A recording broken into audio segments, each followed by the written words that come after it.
Kamu siapa dan apa maumu? Sosok itu menjawab, kembalikan bagian tubuhku, kembalikan bagian tubuhku.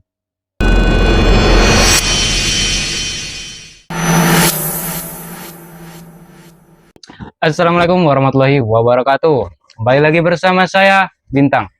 Buat teman-teman ya yang suka cerita-cerita, apalagi cerita horor, kalian wajib banget nih subscribe channel ini agar kalian tidak ketinggalan cerita-cerita menarik lainnya. Nih, teman-teman, kalian pernah nggak kerja di kantor, tapi kalian selalu diganggu nih? Tapi yang ganggu itu bukan manusia. Nah, yang pernah ngalamin, tulis di kolom komentar. Kejadian ini dialami oleh seseorang yang kita sebut saja Dika ya. Dika adalah seorang karyawan kantor di cabang di sebuah perusahaan X. Dan kalian tahu apa penyebabnya? Tonton sampai habis untuk tahu jawabannya. Nah, udah penasaran kan? Tanpa lama-lama lagi langsung saja kita ritual dulu ya. Mulai. Awalnya Dika ini hanyalah seorang pengangguran coy. Keseharian Dika masih nongkrong-nongkrong gak jelas gitu dah. Dan tak lama kemudian Dika mendapatkan panggilan interview nih di suatu perusahaan X. Dan alhamdulillahnya ketika interview Dika diterima nih di perusahaan tersebut. Dika seneng banget tuh. Udah ngelepas gelar penganggurannya selama 8 bulan. Saking senengnya, semua teman-temannya tuh langsung ditraktir kopi sama Dika. Teman-teman Dika tanya nih, "Weh, kerja di mana lu sekarang?" Dika jawab, "Di perusahaan X." "Oh, perusahaan itu, ya gede tuh gajinya. BTW penempatan mana lu?" Dika jawab, "Di daerah M, perumahan A." "Oh, di sana ya, baguslah." Singkat cerita, keesokan harinya Dika berangkat kerja nih dengan semangat pagi yang gembira. Setelah selesai memperkenalkan diri ke rekan kerjanya, ternyata karyawan di sana itu ada 9 orang, diantaranya 3 laki-laki dan 9 perempuan. Awalnya kerjaan Dika ya baik-baik aja cuy. Dan di kantor itu terdapat piket malam nih cuy, buat jaga kantor. Jadi mereka dijadwalkan untuk tidur di kantor. Dika kebagian piket di hari Kamis nih bersama temannya yang bernama Tony.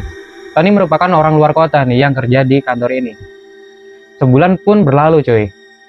Dan Dika betah tuh sama pekerjaan ini ya karena Dika merasa aman sama pekerjaannya. Aman gajinya, aman temannya, aman tempatnya. Semuanya aman guys. Setelah itu, kepala cabang memberitahu nih ke karyawannya cuy, kalau kontrak kantor ini mau habis sebulan lagi.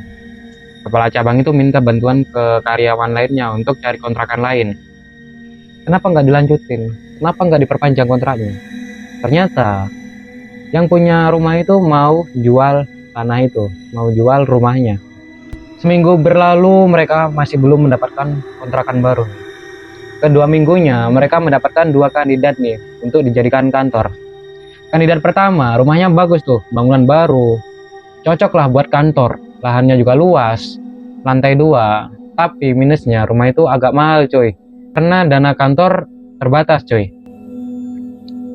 Dan yang kandidat kedua, rumahnya biasa aja nih, sama lantai 2, harganya juga terjangkau, nggak jauh beda lah sama kandidat pertama. Akhirnya kepala cabang memilih kandidat yang kedua nih, atas kesepakatan bersama. Singkat cerita, H-1 sebelum kontrak habis, mereka mengurus pindahan kantor baru dulu nih. Nah, para laki-laki ngangkat barang-barang yang berat ke truk, dan para cewek masih mengemasi barang-barang yang penting. Di saat barang-barangnya sampai di kantor baru, si Dika dan teman-temannya menaruh barang-barang itu. Ketika sudah selesai menaruh barang-barangnya di kantor baru, Dika iseng nih lihat-lihat ke dalam. Mau lihat kantor barunya kayak gimana. Nah, akhirnya Dika menelusuri itu di dalam rumah itu. Dan yang nggak disangka lagi, Dika menemukan tulang yang dia yakini itu adalah tulang manusia. Kenapa Dika sangat percaya kalau itu adalah tulang manusia? Karena Dika dulu sekolahnya itu mempelajari tentang tulang, struktur tulang. Dika pun menunjukkan penemuannya nih ke teman-teman yang lainnya. Teman-teman yang lain tuh menghiraukan benda itu. Mereka kira ya alah mungkin hiasan dinding kali, mungkin tulang hewan mungkin. Setelah dihiraukan oleh teman-temannya, akhirnya mereka selesai nih beres-beres pindahannya. Dika pun membawa tulang itu pulang. Dika langsung menunjukkan ke teman tongkrongannya nih, temannya lihat tulang itu tuh. Dan kemudian Setelah dilihat oleh temannya, ternyata temannya juga mengatakan hal yang sama. Tulang itu adalah tulang manusia di bagian tangan. Dika pun nggak salah lagi nih. Temen Dika yang ngecek tulang itu dulu juga sekelas sama Dika, sama-sama menelusuri, sama-sama mempelajari struktur tulang. Dari tulang hewan, tulang manusia, ciri-cirinya, itu semuanya dipelajari tuh. Dika pun penasaran, kok ada tulang manusia di dalam rumah itu. Singkat cerita, 5 hari kemudian, ada karyawan cewek nih tiba-tiba resign tanpa alasan yang jelas. Sebut saja karyawan itu adalah Tika. Dika tanya ke Tika nih melalui WhatsApp, kenapa resign? Tika gak berani jawab. Tika hanya jawab kalau ada pekerjaan lain yang lebih baik dari pekerjaan ini. Dika jadi penasaran nih. Pertama, Dika menemukan tulang. Kedua, Tika tiba-tiba resign nih. Padahal nggak ada masalah sama sekali di kantor. Apalagi masalah dengan temen kantor nggak ada. Akhirnya, kantor pun kekurangan 1 karyawan. Nah, di sela-sela itu, Dika muncul ide baru nih. Dika mau ngerekrut temannya, yaitu temen tongkrongannya itu. Sebut saja temennya itu Raffi. Raffi adalah teman sekolah Dika nih, yang nongkrong sambil memeriksa tulang kemarin. Tak lama kemudian akhirnya Raffi pun diterima di kantor itu. Raffi pun kerja sekantor sama Dika nih. Awal kerja masih biasa-biasa aja, dan jadwal piket Dika minta tuker sama temennya agar bisa barengan sama si Raffi. Kemudian pas mereka piket awalnya aman-aman aja coy. Dan di saat mereka udah tidur, si Dika tindihan nih. Tindihan, tahu tindihan? Tindihan itu ketika mimpi buruk kita nggak bisa ngapa-ngapain itu, mau sulit, mau gerak sulit, mau ngomong pun nggak bisa. Dan ketika si Dika ini tindihan, Dika melihat di samping Raffi itu ada seseorang tidur nih. Padahal yang piket itu hanya 2 orang, nggak mungkin kan tiba-tiba ada 3 orang. Nah, Dika pun penasaran, bukan penasaran sih, Dika pun juga curiga. Dika curiga nih kalau itu bukanlah manusia. Dika mencoba teriak-teriak tuh, tapi kehalang suaranya. Seketika itu, ketika Dika sadar kalau tindihan, Dika baca-baca ayat suci nih di dalam hati Dika. Dika pun akhirnya bisa bangun tuh. Dan ketika bangun, ngos-ngosan. Dika lihat di samping Raffi, tapi udah nggak ada siapa-siapa nih. Udah aman, tinggal mereka berdua. Dika mau bangunin Raffi, tapi nggak enak. Raffi udah tidur pulas tuh. Mau dibangunin juga nggak enak, takut ganggu. Dan keesokan harinya, Raffi tiba-tiba maki-maki Dika nih. Woi, kau semalam udah kupanggilin, udah noleh tapi kau nggak nyaut, malah tidur lagi. Dika yang nggak tahu apa-apa, tanyalah, hah? Aku kenapa? Raffi nyaut, kenapa? Aku tadi malam minta tolong sama kau malah lihat-lihat doang, nggak nolongin. Dika nyaut tuh, lah semalam aku lihat kau tidur pulas tuh. Aku juga nggak lihat kau minta tolong, tapi pas aku tidur, aku lihat di sebelah kau itu ada seseorang tuh. Tapi aku nggak bisa lihat jelas sosok itu. Nah, setelah aku lihat, aku coba teriak-teriak weh. Tapi aku nggak bisa, karena aku tindihan. Pas aku udah bisa gerak, lihat lagi, udah nggak ada apa-apa. Ya udah, aku lanjut tidur lagi. Raffi nyaut. Nah, itu, aku juga lihat seorang itu di sampingku. Tapi aku nggak bisa lihat wajahnya weh. Aku juga nggak bisa gerak. Udah neriakin kau, tapi aku juga ngerasa suaraku nggak ada. Mereka berpikir nih kalau ada yang nggak beres di kantor ini.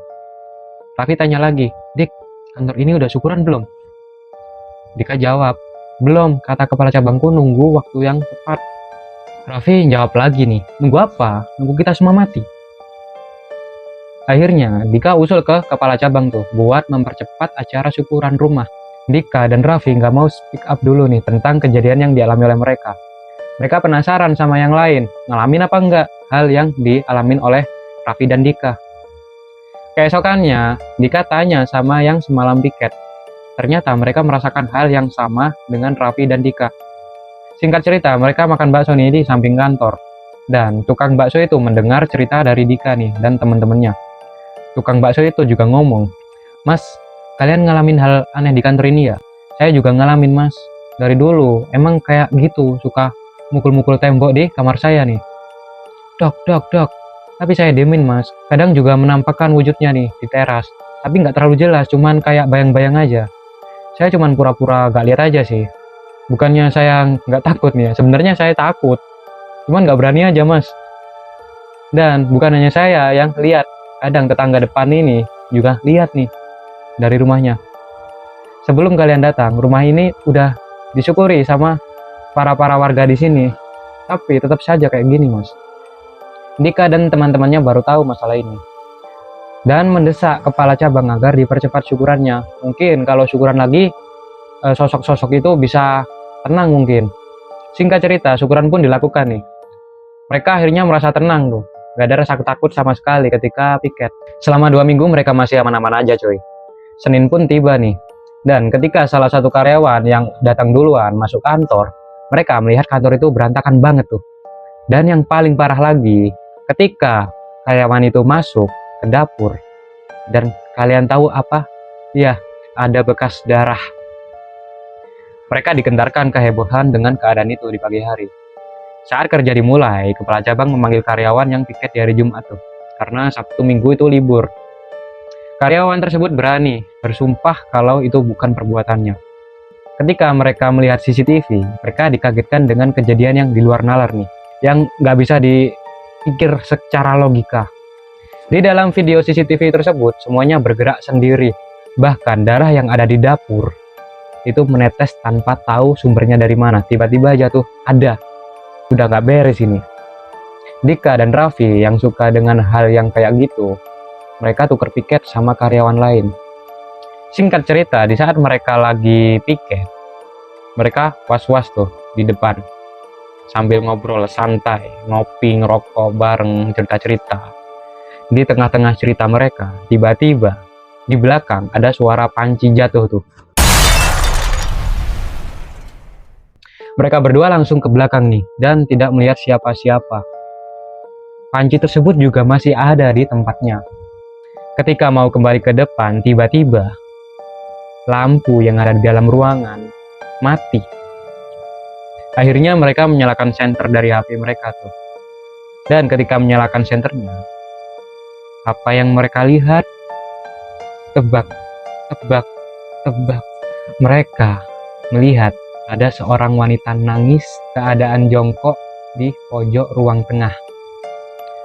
Awalnya mereka ngira itu adalah jaket temannya yang ditinggalkan. Tapi sosok itu tiba-tiba berdiri dan menatap mereka. Dika dan Raffi setengah ketakutan nih. Akhirnya mereka berdua itu rundingan nih. Gimana? Mau nggak dirasuki? Untuk tanya-tanya kenapa dia gentayangan. Akhirnya si Raffi mau nih. Kemudian Raffi menyiapkan diri untuk dirasuki oleh sosok itu. Buat nyari tahu kebenarannya gimana, kenapa. Di saat udah dirasuki, Dika tanya tuh, kamu siapa dan apa maumu? Sosok itu jawab, kembalikan bagian tubuhku, kembalikan bagian tubuhku. Ketika sosok itu ngomong kayak gitu, Dika langsung ngeh tuh kalau yang dia minta adalah tulangnya yang dibawa oleh Dika. Kemudian sosok itu ngomong, kembalikan dan kubur bersamaku di belakang rumah ini. Dan sosok itu pun langsung pergi tanpa aba-aba setelah ngomong kayak gitu. Srek. Raffi pun langsung tergeletak lemas tuh.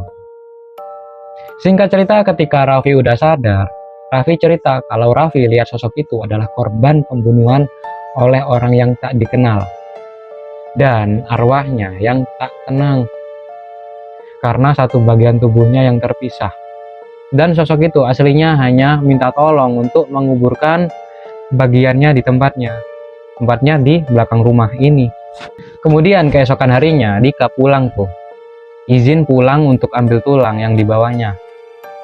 Ketika udah ngambil tulang dari rumahnya, Dika dan Raffi mengubur tulang itu di belakang rumah. Seketika itu kantor jadi tenang, aman, dan tanpa teroran lagi. Gimana sobat horor? Kalian pernah nggak ngalamin hal kayak gitu? Komen di bawah kalau kalian pernah ngalamin hal kayak gitu. Jangan lupa like, comment, and subscribe. Saya Bintang, saya pamit undur diri. Wassalamualaikum warahmatullahi wabarakatuh.